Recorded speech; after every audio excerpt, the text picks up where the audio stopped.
নতুন ভাবে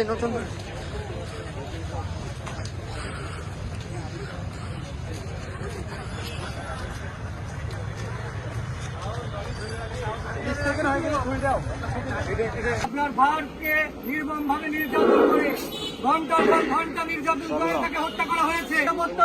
মুক্তিভিত্তিক ক্যাম্পাস গঠনের জাতীয়বাদী ছাত্র দল এই সকল অপশক্তিকে প্রতিহত করবে ইনশাআল্লাহ।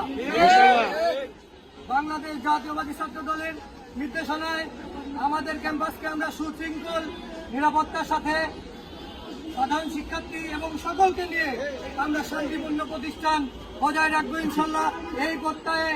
এই প্রত্যয়ে বাংলাদেশ জাতীয়বাদী ছাত্র দল সরকারি আদালত কলেজ শাখা সকল সাধারণ শিক্ষার্থীর পাশে সবসময় থাকবে ইনশাল্লাহ।